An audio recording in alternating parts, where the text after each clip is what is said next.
Hi hello അസ്സലാമു അലൈക്കും. അപ്പോൾ ഞാനിന്ന് വന്നിരിക്കുന്നത് നമ്മുടെ ചിക്കൻ്റെ വളരെ ടേസ്റ്റി ആയിട്ടുള്ള റെസിപ്പി ആയിട്ടാണ്.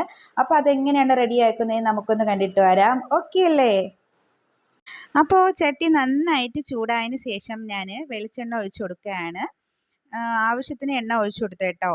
പിന്നെ ഒരു 4 സവോള അരിഞ്ഞത് ഞാൻ ചെറുതായിട്ട് അരിഞ്ഞത് ഇട്ട് കൊടുക്കുകയാണ്.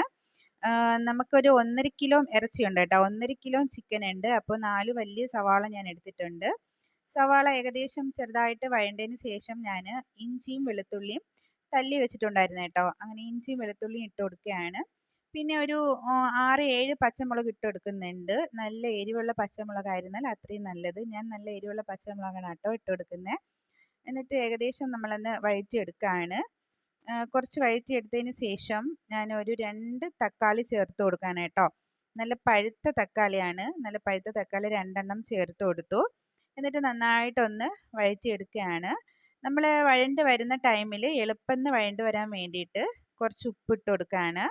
പിന്നെ കുറച്ച് മഞ്ഞൾപ്പൊടി കൂടി ഇട്ട് കൊടുക്കുകയാണ്. അപ്പോൾ നമ്മൾ അങ്ങനെ ഉപ്പും മഞ്ഞൾപ്പൊടിയും കൂടെ ചേർത്ത് ഇളക്കി കൊടുത്തു കഴിഞ്ഞാൽ വേഗം തന്നെ ഇതൊന്ന് വഴണ്ട് കിട്ടും. അപ്പോൾ ഞാൻ നന്നായിട്ട് തന്നെ ഒന്ന് വഴറ്റിയെടുക്കുകയാണ്. അപ്പോൾ നന്നായിട്ട് വഴറ്റിയെടുത്ത് കഴിഞ്ഞു. അപ്പോൾ ഈ ഒരു പരുവായതിന് ശേഷം ഞാൻ ഇനി മസാലകളൊക്കെ ചേർത്ത് കൊടുക്കുകയാണ്. 1 സ്പൂൺ മല്ലിപ്പൊടി ചേർത്ത് കൊടുത്തിട്ടുണ്ട്.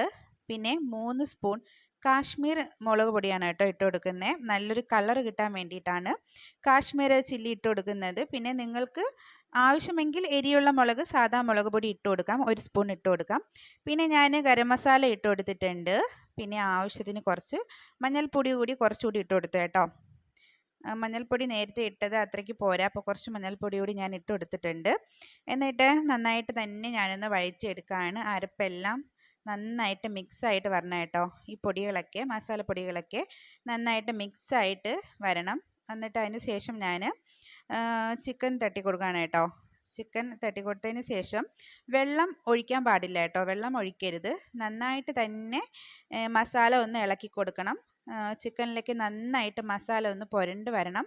മസാല അടിഭാഗത്ത് കട്ടിക്ക് കിടക്കാൻ പാടില്ല കേട്ടോ. അങ്ങനെ കിടന്നു കഴിഞ്ഞാൽ കരിയാൻ സാധ്യതയുണ്ട്, അടിയിൽ പിടിക്കാൻ സാധ്യതയുണ്ട്. അപ്പോൾ നന്നായിട്ട് എന്നെ ഒന്ന് ഇളക്കി കൊടുക്കണം.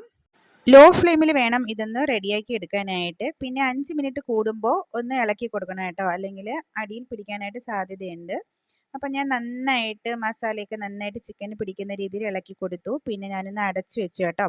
ഒരു 5 മിനിറ്റ് കഴിഞ്ഞതിന് ശേഷം ഞാൻ തുറന്ന് നോക്കിയപ്പോൾ നമ്മുടെ ചിക്കനിലെ വെള്ളമൊക്കെ ഇങ്ങനെ ഊറി വന്നിട്ടുണ്ട്.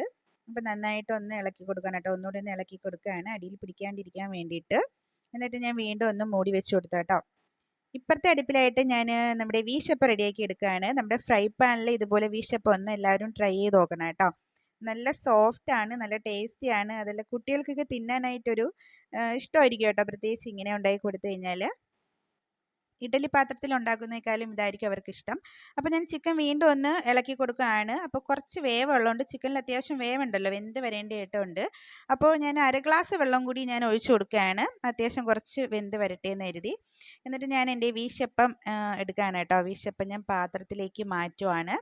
പ്ലേറ്റിലോട്ട് മാറ്റിയിട്ടുണ്ട് കേട്ടോ. നല്ല സോഫ്റ്റാണ്, കഴിക്കാനായിട്ട് നല്ലൊരു രസമാണ് കേട്ടോ. ഇങ്ങനെ ഇക്കയാണ് കേട്ടോ എന്നെ ഹെൽപ്പ് ചെയ്തത്.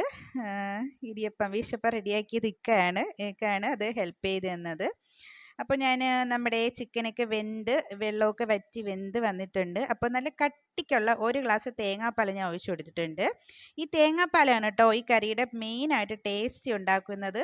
തേങ്ങാപ്പാലാണ്. തേങ്ങാപ്പാൽ ഇന്നിങ്ങനെ വറ്റി വരുമ്പോഴത്തേക്കും നല്ല കറി കഴിക്കാനും ഇതിൻ്റെ നല്ല ടേസ്റ്റാണ്, നല്ലൊരു ടേസ്റ്റാണ്. നിങ്ങളെല്ലാവരും ഒന്ന് ട്രൈ ചെയ്ത് നോക്കണം കേട്ടോ. കഴിച്ച് നോക്കിയാൽ മാത്രമേ അറിയാൻ പറ്റത്തുള്ളൂ. അപ്പോൾ വളരെ ടേസ്റ്റി ആയിട്ടുള്ള നമ്മുടെ ചിക്കൻ റോസ്റ്റ് ഇവിടെ റെഡി ആയിട്ടുണ്ട്. നമ്മുടെ വീശപ്പം, പത്തിരി, ബറോട്ട ഇതിൻ്റെ കൂടെയൊക്കെ കഴിക്കാനായിട്ട് വളരെ ടേസ്റ്റി ആയിട്ടുള്ള കറിയാണ് കേട്ടോ. അപ്പോൾ തീർച്ചയായിട്ടും എല്ലാവരും ഇത് ട്രൈ ചെയ്ത് നോക്കണം. വളരെ ടേസ്റ്റിയാണ്. അപ്പോൾ നിങ്ങൾ എല്ലാവരും ടേസ്റ്റി ആയിട്ടുള്ള ചിക്കൻ കറി ഉണ്ടാക്കുന്ന റെസിപ്പി എങ്ങനെയെന്ന് കണ്ടല്ലോ. അപ്പോൾ നിങ്ങൾ എല്ലാവരും തീർച്ചയായിട്ടും ട്രൈ ചെയ്യണം. ട്രൈ ചെയ്യുക മാത്രമല്ല നിങ്ങളുടെ അഭിപ്രായങ്ങൾ എൻ്റെ കമൻറ്റ് ബോക്സിൽ എഴുതി അറിയിക്കുക കൂടി വേണം. അതുമാത്രമല്ല ഇഷ്ടപ്പെടുകയാണെങ്കിൽ നിങ്ങൾ തീർച്ചയായിട്ടും ഷെയർ ചെയ്യണം, ലൈക്ക് ചെയ്യണം, സബ് ചെയ്യണം കേട്ടോ. സബ് ചെയ്യാത്ത കൂട്ടുകാരുണ്ടെങ്കിൽ തീർച്ചയായിട്ടും നിങ്ങൾ സബ് ചെയ്യണം. അപ്പോൾ ഇനി ഇതുപോലത്തെ ടേസ്റ്റി ആയിട്ടുള്ള റെസിപ്പികളായിട്ട് ഞാൻ വീണ്ടും വരുന്നതാണ്. അതുവരെയ്ക്കും ടാറ്റാ, ബൈ ബൈ.